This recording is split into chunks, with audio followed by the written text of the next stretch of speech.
Donc là, Mathilda, on t'a vu avec le maillot du cercle pugilistique de Saint-Dizier, avec ton coach, l'emblématique Gérard Perriot. Là, tu es avec le maillot de Saint-Dizier. J'ai dit, mais tu as aussi cette année porté le maillot de l'équipe de France. Tu as participé à différents stages. Tu as fait aussi un championnat d'Europe où tu as terminé médaille d'argent. Tu as également fait les championnats du monde jeunes où tu as été éliminé en quart de finale. De toute cette saison, est-ce que c'est plus difficile de boxer avec le maillot de ton club ou avec le maillot tricolore sur les épaules? Bonsoir à tous déjà. C'est assez compliqué. Des deux côtés, c'est compliqué de boxer, que ce soit pour l'équipe de France ou pour mon club. Mais c'est vrai que c'est toujours plus compliqué de revenir en France et boxer avec mon club, surtout que j'ai une pression sur les épaules, en sachant que je fais partie de l'équipe de France. Du coup, c'est assez compliqué.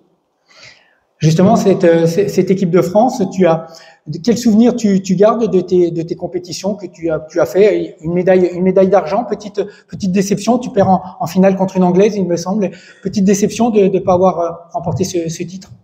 C'est toujours une déception, surtout que j'étais pas très loin de la médaille d'or au championnat d'Europe.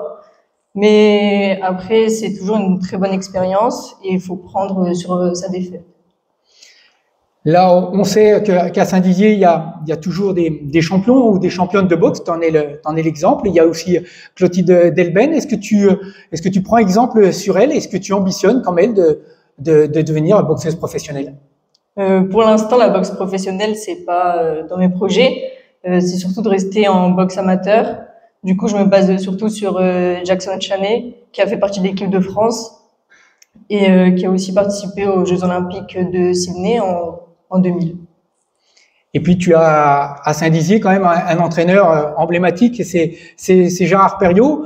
Quand on le voit comme ça, il fait un peu sévère, mais comment toi tu le vois au quotidien? Est-ce que c'est vraiment cet entraîneur qui forme des champions comme ça a été le cas jusqu'à maintenant?